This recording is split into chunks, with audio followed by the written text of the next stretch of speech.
my senior of Aligarh and colleague, Vice Chancellor of Central University in Kashmir,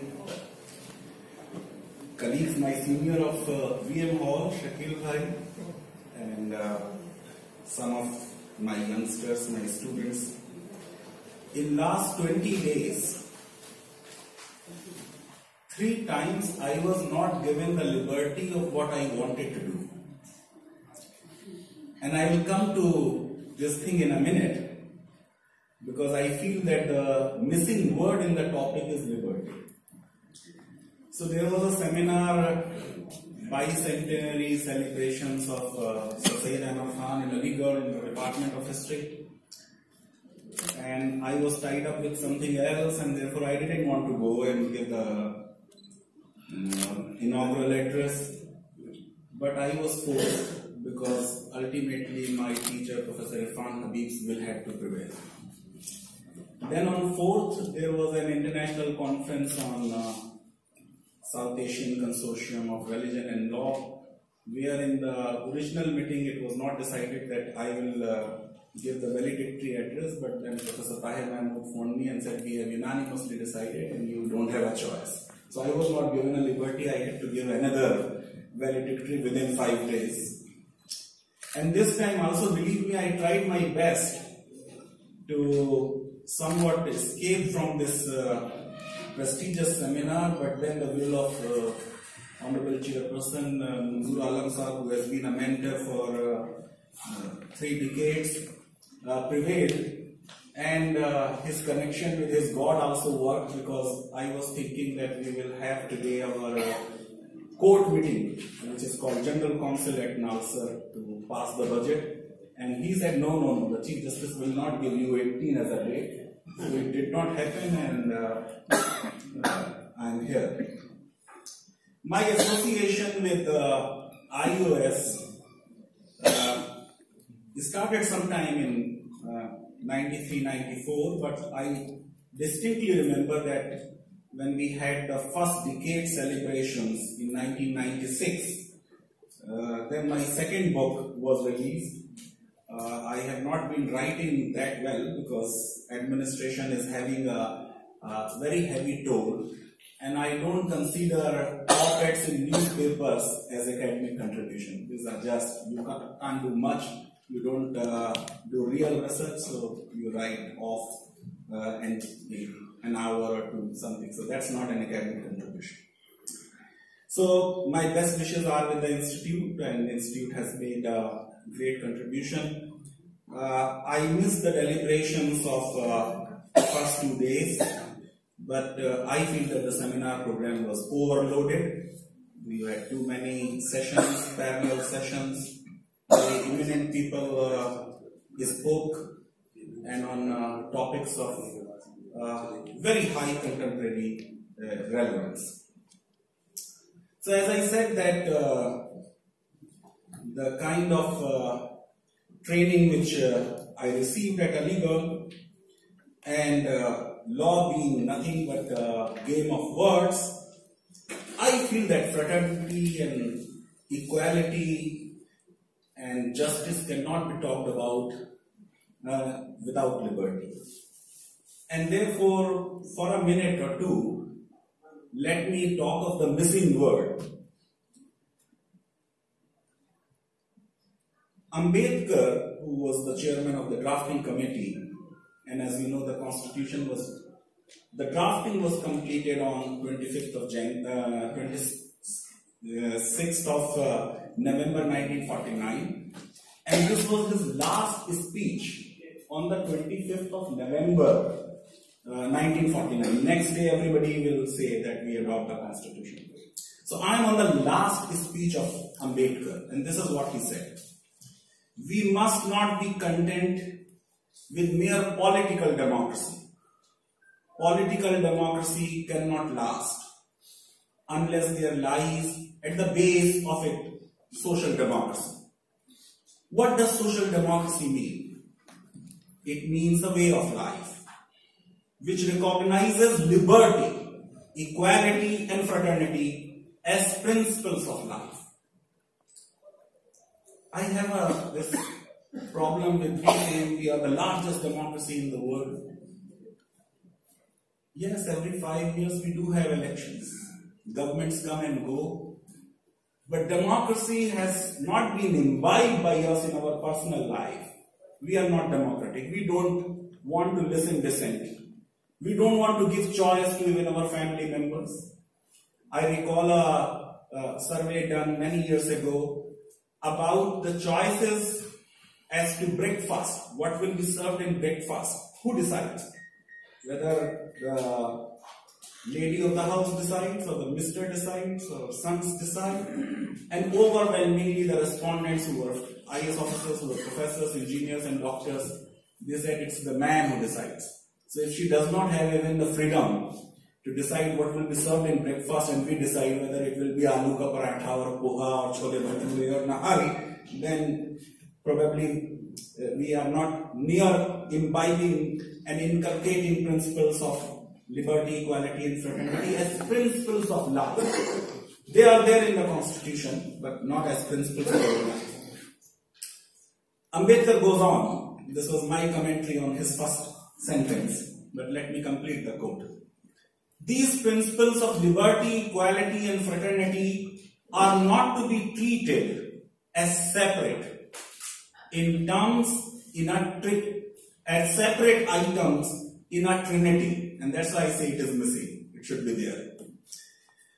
They form a union of trinity in the sense that to divorce one from the other is to defeat the very purpose of democracy.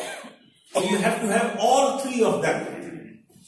And if you have all three of them, you will get justice. Liberty, Ambedkar continued, cannot be divorced from equality. And that's why I'm bringing in liberty to talk on equality. Liberty cannot be divorced from equality. Equality cannot be divorced from liberty. Nor can liberty and equality be divorced of fraternity.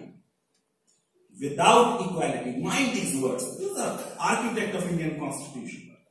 Without equality, liberty would produce supremacy of few over many. This is our Darwinian theory, survival of the fittest. So if you don't have equality and you have just liberty, the best will excel. But marginalized, haves not, disabled, not very talented, they will not excel. Therefore, few will become rich, as I am going to tell you in a minute. What kind of equality we have? 1% people having 73% of the national wealth. So without equality, liberty, and that is the whole criticism of J.S. Mill.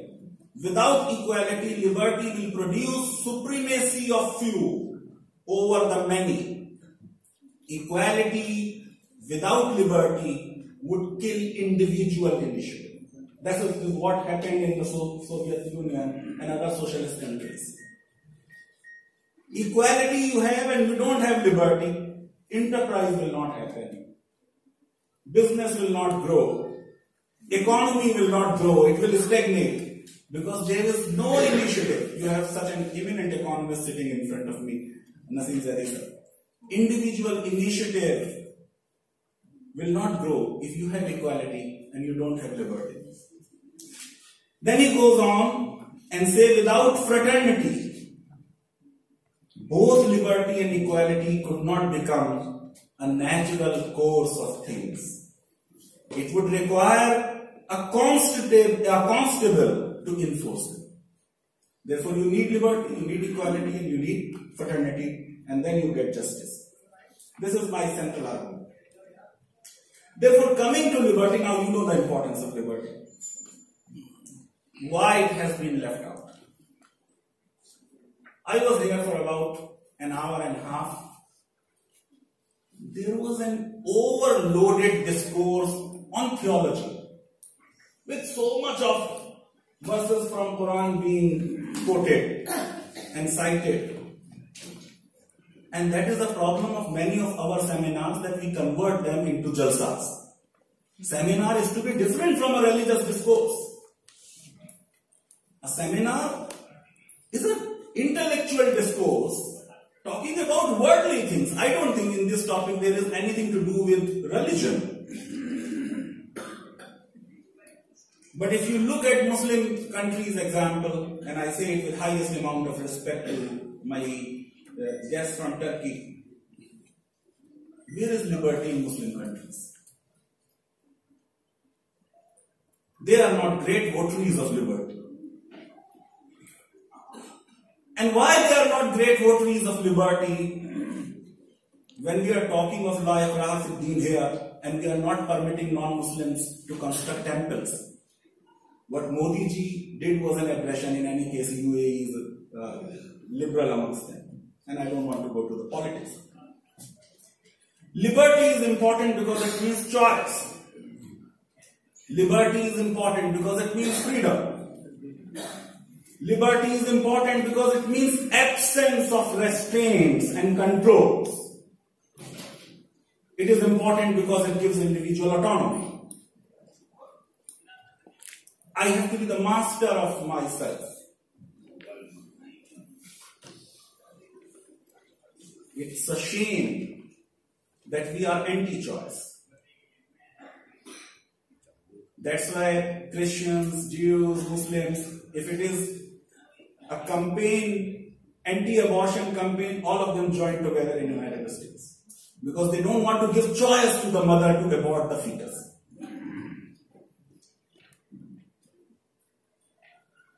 Individual freedom is denied in many Muslim countries. And when you deny individual freedom, what really happens? The state imposes its will. The state decides for you what will you eat, as is happening in even some of the constitutional democracies, unfortunately. So whether you will eat beef or you will not eat beef, state will decide. That's why it will come up with beef statutes. Women are not allowed to drive. Some happy changes, small changes happening in Saudi Arabia under US pressure. But this is not what our theology is. I am not going to quote Quran. But in terms of choice, in the state which Prophet, peace be upon him, created, even holidays choice was given. So if you are a Christian, you will have Sunday as a holiday. If you are a Jew, you will have Saturday as your Sabbath. And of course, Muslims will have it on Friday. Even sale of pork was permitted. Even trade of liquor was permitted in the holy city of Medina because of choice. If it is your choice. So much so that the Charter of Medina, the Treaty of Medina, was not between Muslims and non-Muslims because the specific names of the tribes are mentioned. So you retain your choice of being identified to the group to which you really belong. Liberty, in my opinion, is therefore necessary for any constitutional democracy. Liberty, in my opinion, is the condition precedent for democratic justice and for what I call spiritual democracy. If you want to allow me freedom of religion, this is also democracy. If I want to exercise my freedom of religion, that means there are areas which I don't want to be governed by the state. It is my choice that in these matters I don't submit myself to the state. And therefore my law will come from some other source, not the state. Rightist governments world over are anti-liberty. I just gave you the example of anti-abortion campaigns, anti-sexual minorities, anti-religious minorities, anti-linguistic minorities. Maharashtra is only for Maratha Manus, not for others. Rightist Shiv Sena. Anti-freedom of Dalits. Anti-immigrants. Look what Trump is doing. America is only for Americans and preferably for white Americans. Anti-women. Anti-blacks. Pro-death penalty. pro-religion of the majority. If it is a monarchy and you don't have liberty, the religion of the king will be imposed on you. If it is a democracy, you will have majoritarianism. This is no liberty. And therefore the current status of liberty is problematic. If I don't have the liberty to eat what I want, now the Supreme Court has said, 9-judge bench, it's a violation of my privacy. What I eat is my private business. If I don't have the liberty to marry whom I want to marry, and you want to impose your will, look at the whole debate on Hadia, then you are denying me liberty, and this is no justice. If I want to convert to any religion, it is my choice, because religion is not a public thing. It is a private thing. Whether I change it or I don't change it, it is none of the business. But how many of us are going to say, in a modern constitutional democracy, death penalty for blasphemy is not right? We don't have that guts and courage to say so. And I am not going into the religious argument, because even religious argument is controversial. For a death penalty for blasphemy, somebody who is not a Muslim. But what is the business of the state to tell me whom I marry, when at the same time the state says living is permitted? The two don't go together. Whether I marry, I don't marry, it is none of the business of the state, because I have a choice, I have a liberty. Rightist government are anti-liberty, as I said. Therefore, in the NEET examination, we did not permit even a nun in scarf to appear in the exam. It's her choice if she wants to be in hijab. No more hijab is imposed on women against their will. Probably it happened in 17th, 18th, 15th century, no more. The educated Muslim women of US or Europe put on hijab as a matter of choice. Therefore, it is their choice. We need to respect that choice. To say that I don't have a freedom to oppose a decision, and for everything I must just say yes, yes, like a buck, this is anti-liberty stand. And if there is liberty, then I must have a liberty to follow whatever I feel like. It is a denial of liberty if a child is killed who has just made some shopping, traveling in a train near Eid, because he has put on a cap. Just like her choice of hijab, putting of a cap is also the choice. And we kill it, and others keep quiet. If our high courts even go to such an extent that we say that the accused killed the victim because of the religion of the victim. Day before now, the Supreme Court has said that this is absurd observation which the Bombay High Court should not have made while granting bail in the case of Mohsen. Liberty means you will not kill me if allegedly in my refrigerator there is beef. This is what happened with Aflaq. Liberty would mean that you will not kill Pehlu Khan just because he is into a dairy business. And therefore more freedom in a liberalized economy, if I can construct my argument in an economic terms in reference to my warden, more freedom in liberalized economy should be accompanied by greater liberty. Particularly religious liberty. If people want to follow a particular religion, they are to be free to follow that religion. That brings me to the question of equality. While in your sessions, special business sessions, ideally one should speak only on one topic. liberty, equality, fraternity, or a part of equality, part of a liberty. But in an inaugural and valedictory, you have to sum up the entire thing. That's why I'm going to speak on the rest of the 2 or 3, the justice, fraternity as well, and equality. So as to equality, should we have only some formal sense of equality? Of course, the Constitution in the preamble will talk of equality of status and of opportunity. Then you have Article 14 talking of equality. Then you have other articles in the Constitution talking of reducing income inequalities. Then you have articles saying there are prohibited grounds on which state will not discriminate. So you will not deny me equality in the name of religion, in the name of sex, in the name of my birthplace. These are prohibited grounds.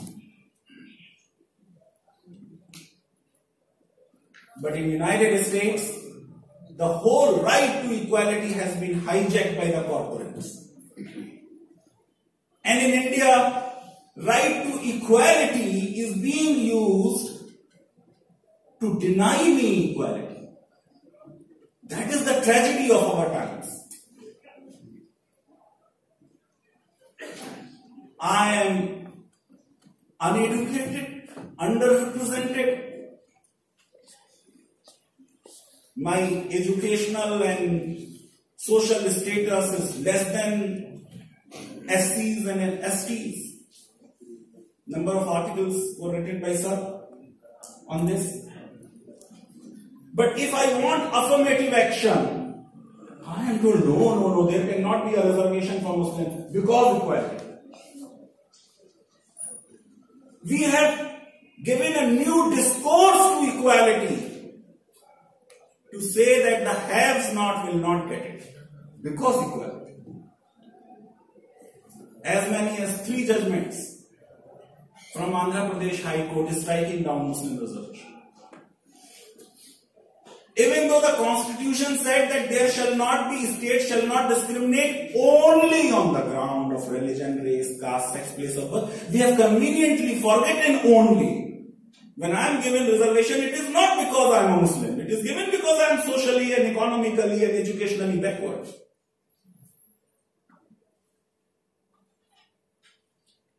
Equality, you will not have your right to follow personal law because others have reformed their personal law. So if we got Hindu code bill, you should also got to reform it.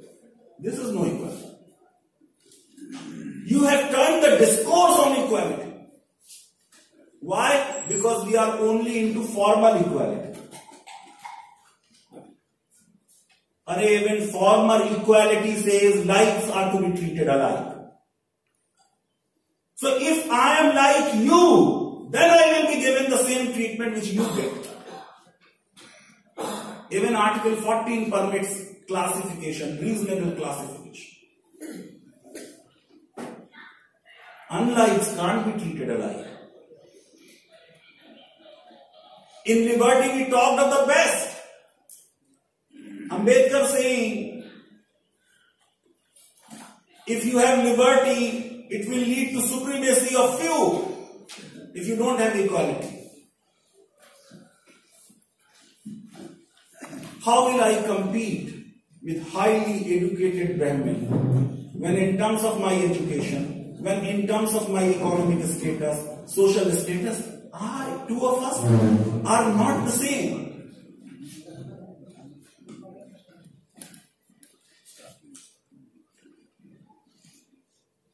Therefore, formal equality is not enough. We need substantive equality. And substantive equality will demand classifications, differentiations, acknowledgement of my weakness. I am disabled. I am not equal. You have to make a special dispensation for me. You have to make a special provision for me. In a fair race, I can never win.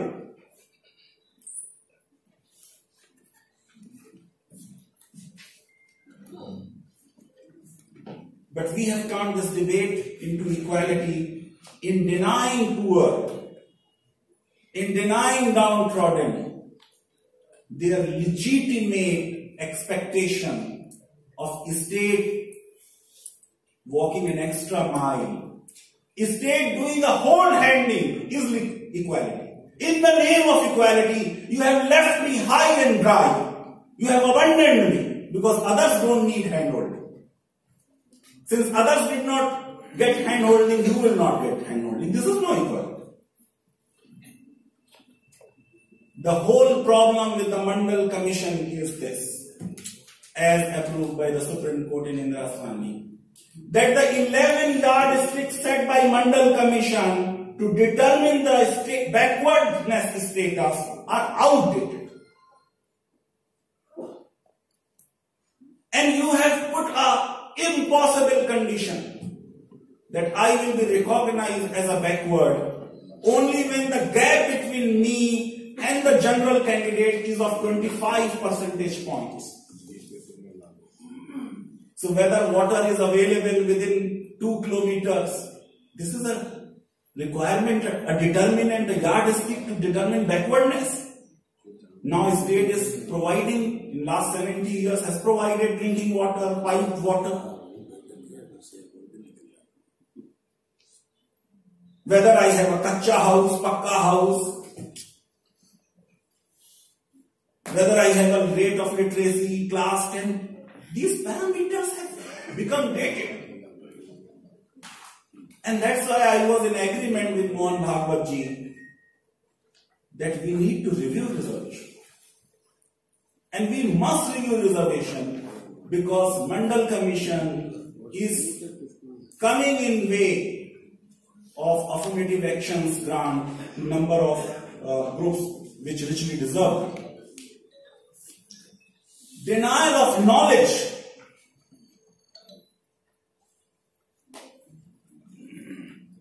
is violation of equality. It was the duty of the state to provide me education. And the Constitution clearly said, no TV channel anchor is reading the Constitution, that state in giving aid cannot discriminate against a minority institution. What was your duty? To provide me education, you are not providing. I invest my resources in terms of money, in terms of infrastructure, in terms of time. And I am willing to educate 50% of non-minorities also. You say, oh, in a secular democracy, how can an aided institution can be a minority institution with reservation? Thank God. Some sense has now prevailed, but I have been writing for 25 years or so. Minority doesn't mean only Christians and Muslims. So now a BJP member has gone to the Supreme Court saying Hindus should also be given a minority status. They said in 7 states and union territories we should be given a minority status, including Kashmir. I had to write, why 7? You are already a minority in all the states. Because the Constitution is talking of linguistic minority and religious minority. So in some states like Nagaland, you are a religious minority. Like Kashmir, you are a religious minority. But in other states, if I am a Brahmin of Tamil Nadu and I come to Delhi or Lucknow, I will be a minority under Indian Constitution. I can set up a Tamil medium school in Lucknow, which will be a minority school. But if you deny minorities the right to set up their institutions, that means you want your hegemony to continue on knowledge. Did you not do it for centuries when you said Shudras will not be able to touch Vedas? You deny knowledge to us.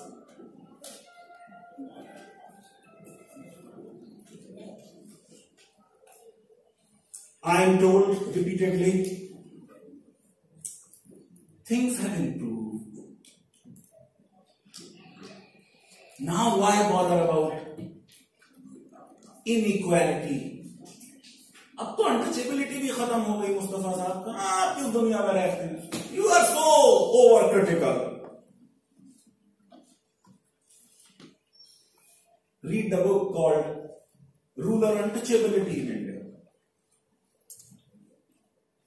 In more than 100 villages even today, a Dalit bridegroom cannot ride on a horse.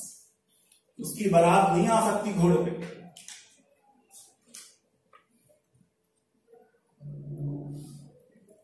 Professor Sukhdev Thorat and Paul Attenborough of City University of New York did a remarkable study. In October 2005, for 66 continuous weeks, 66 हफ्ते तक ये research चलती रही. What was the research? The research was that they will look at the advertisements in newspapers, in the private sector, forget about the government, where you have some reservations, even though if you look at numbers, we are not able to fill all the seats which are reserved for SCs, STs and OBCs. Even at the current point of time, if you look at the number of secretaries, you will hardly find maybe one. So for 66 weeks, they will look at an advertisement for a job, and with set of resumes which are similar except in names, make identical applications. No mention of caste or religion, but it will be easily identifiable by name, whether you are a Muslim, or whether you are a Dalit, or you are a higher caste. After 66 weeks, 4,808 applications were sent for 548 job advertisements. In the research, the parameter, whether you have equality, you don't have equality, की बात नहीं हो रही. मेरे लिए तो you heard a year and a half ago when a Muslim applied, a private company within minutes responding, we don't recruit Muslims. But look at the hard research. A call for interview. A call for interview was considered a success. And what are the findings? With Dalit name, the chances are 0.6%. With a Muslim name, 0.33%. Compared to equally qualified high caste applicants. If I am not in an interview, how can I be selected? And this is the status of our equality.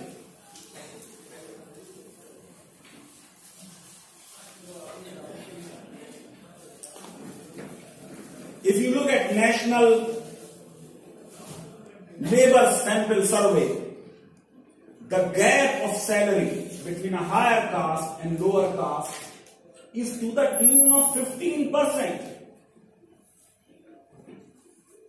Therefore, the constitutional ideal of equal wages for equal work are more illusionary than real. There is no diversity at workplaces. And the recent figures in terms of wealth, in 1 year, last year 1% richest had 58% of the wealth. In 1 year, this number has gone to 73%. Therefore, wealth of the elite in India increased by 20.9 lakh crore And this is almost the size of a national budget.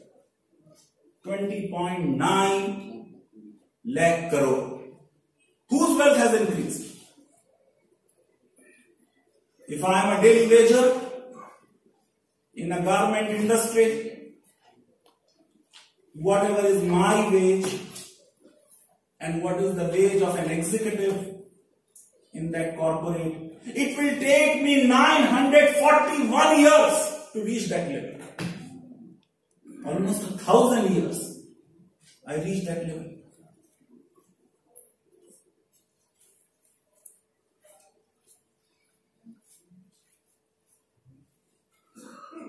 In the entire history of billionaires, last year was unique. Every 2 days, 1 billionaire was created.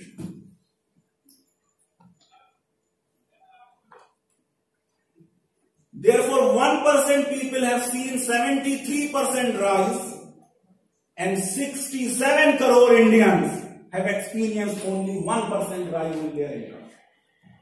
This is the status of our equality.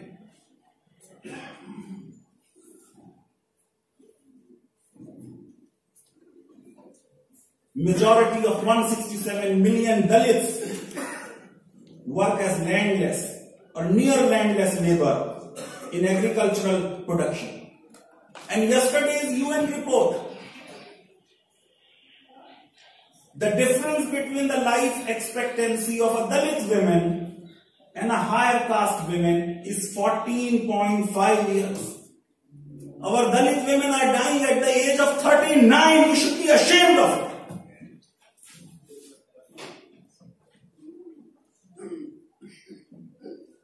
And therefore I believe if at all there has to be a tax incentive,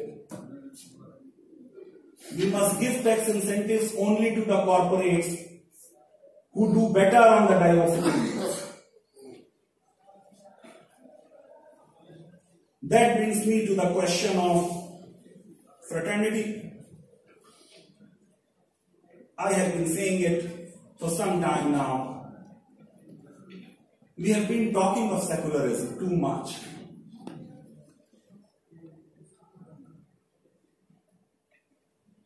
We have not talked enough of the other crucial word in the preamble of Indian Constitution, which is fraternity, which was inserted at the insistence of Ambedkar.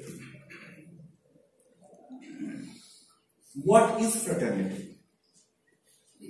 Bandhut, Bhaichara, Biradari, equality and mutual respect for each other.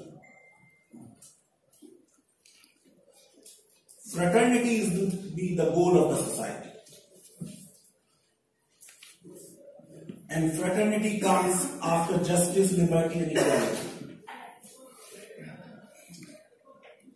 Fraternity can be achieved if we assure the dignity of the individual. Ambedkar says fraternity means a sense of common brotherhood of all Indians.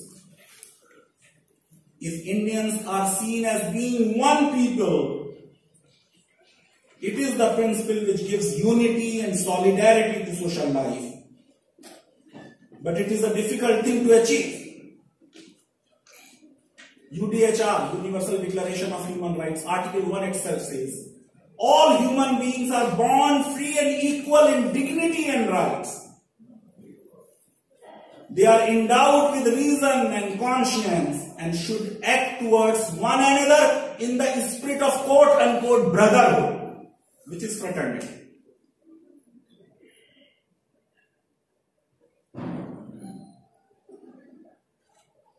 If you don't have fraternity and you talk of one nation, one law, one religion, one language, one tax, then it is antithetical to the idea of fraternity. Look at the very first word of the Constitution. It says, we the people. People are not one. People are different. And therefore their distinctive identities merge and make we the people. I will not be happy if my identity is melted in the melting pot, American melting pot as it is called.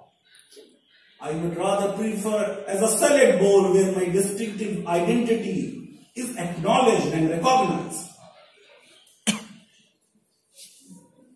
Cultural policing is a fundamental attack on fraternity, under which you want to produce a monolithic, self-enclosed community with no form of interaction. Fraternity is all over in the Constitution. If you guarantee me freedom of religion, I will be a happy person. If you guarantee me equality, I will not be jealous of your wealth. And therefore, Indian Constitution attaches a very high importance to fraternity. Of course, as you know, that though the slogan was liberty, equality and fraternity in the French Revolution, when Robespierre proposed on 5th December 1790 that this liberty, equality and fraternity be written on uniform and flags of French people, it was rejected. And the slogan was finally adopted as late as 1848. Even revolutions produce dictators. The child of French Revolution was Napoleon Bonaparte, the dictator par excellence. And a dictator will not be interested in liberty, equality. Will be more interested on curbs, on controls, on restrictions. Therefore, Indira Gandhi brought in fundamental duties.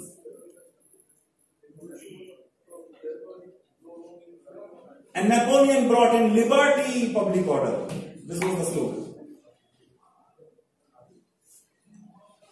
I believe if we want solidarity, if we want real unity within diversity, then we have to acknowledge that we need to accommodate people's preferences, their religious preferences, their cultural preferences, their linguistic preferences. So much so that the Indian Constitution makes a bold statement saying any section of Indian citizens having a distinct language, script or culture of its own shall have the right to conserve the same.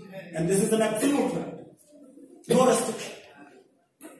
Therefore, my script is also to be preserved. You can't be changing the script of my language. The Constitution gives that right. It's a shame that we do not attach enough importance to fraternity. Rather, we are trying to divide people so that it serves our selfish political ends. In 1776, Adam Smith, in Wealth of Nation, and you know he's the father of economics, he said, satisfaction of selfishness and personal ambition would bring up an invisible hand that would distribute wealth and produce overall happiness. Unfortunately, this hand has not been seen. And we continue to have all kinds of inequalities. That brings me to the question of justice. And this is important. This is important because we have ignored justice. We think of justice only in terms of justice according to law.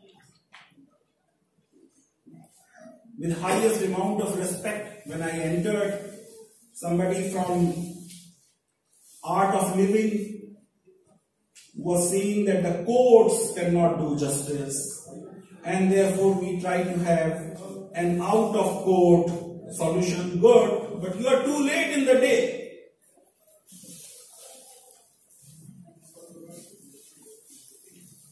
You are too late in the day. What is the state of justice in India? 32 million cases. in most cases, this is the last point, I will finish in 2 minutes. Government is the main litigant. In more than 70% of the cases, government is the main litigant.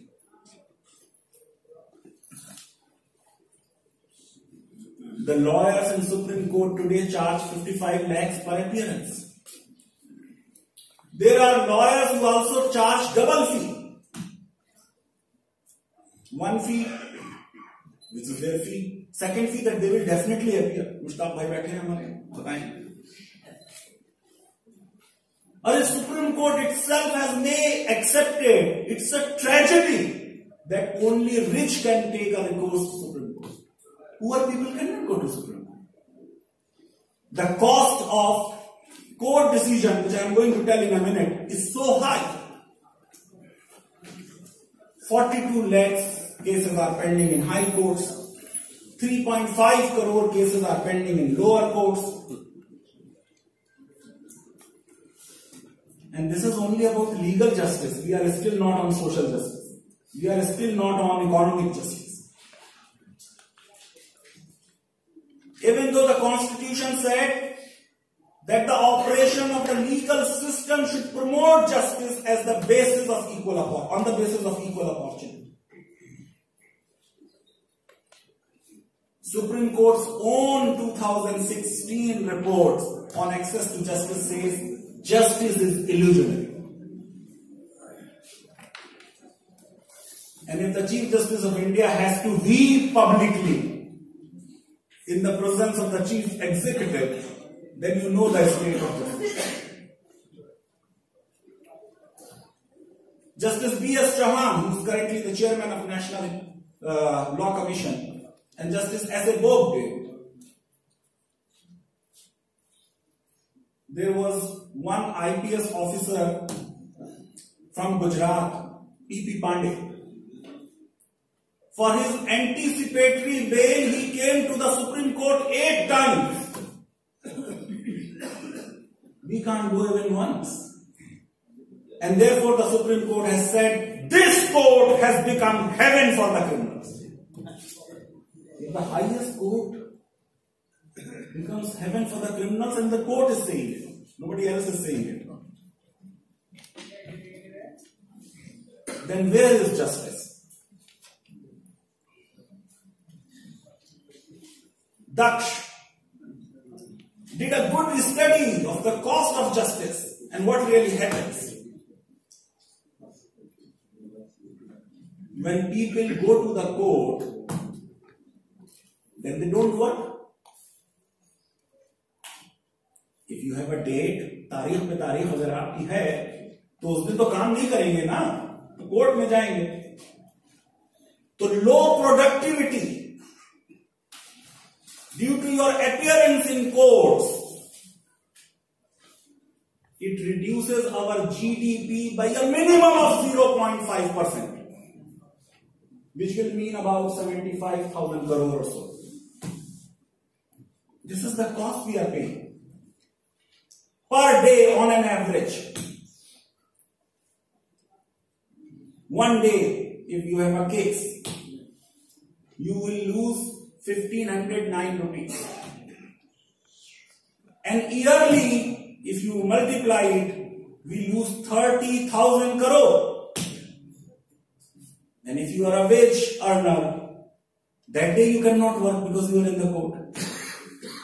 That is the whole problem I have been saying.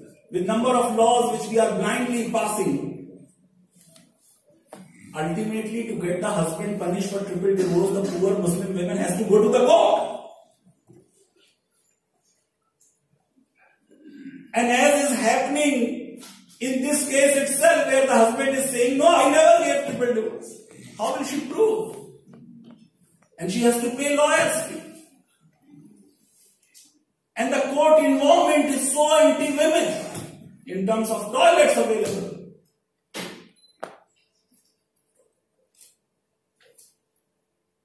So you lose about 1,746. And if you calculate it on a year basis, it becomes another 50,000 crore.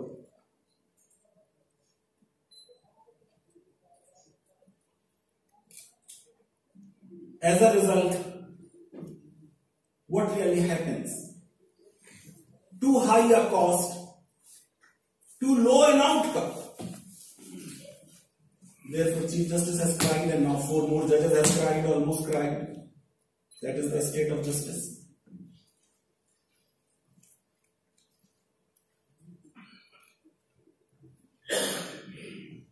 What is the judge population ratio? Just basics. I am not going into even the quality of justice we dispense, because we never look at what kind of judgment had come, but what kind of judgment is humanly possible to come. Somebody calculated, if no new case is filed in India, it will take 365 years to clear the background. जैसे मैंने अभी आपको बेच को बताया, it will take more than 900 years to bridge the gap. No new case is filed, it will take more than 360 years.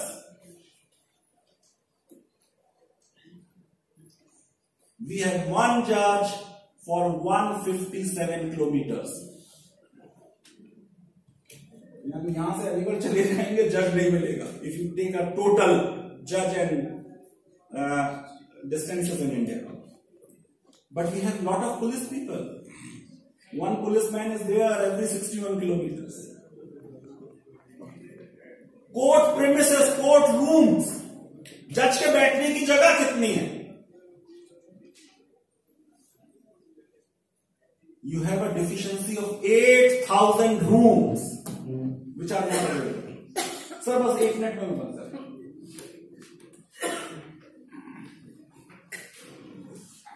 The sanctioned strength of judges in India is 20,558.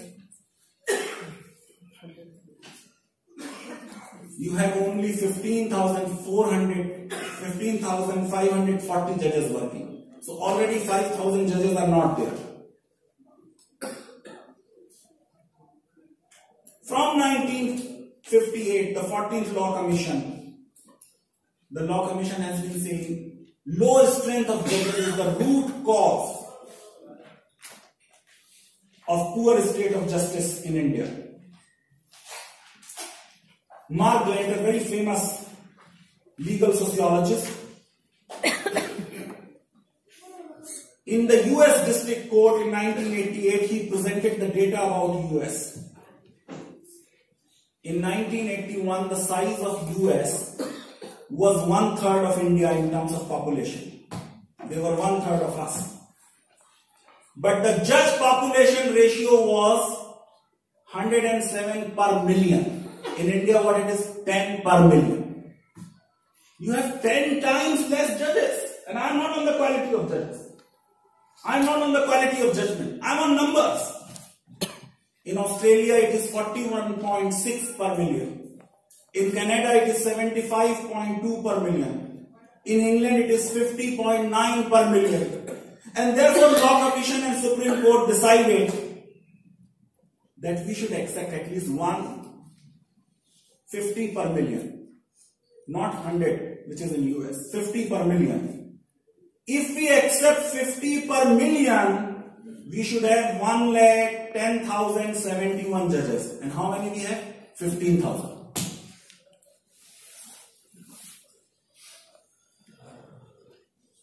And by 2015, it was calculated, this is old data, 2012. By 2015, they were supposed to have 1,36,000. I think now they need about 1,45,000 or so. Most of the inmates in our jails are not people who have been found guilty.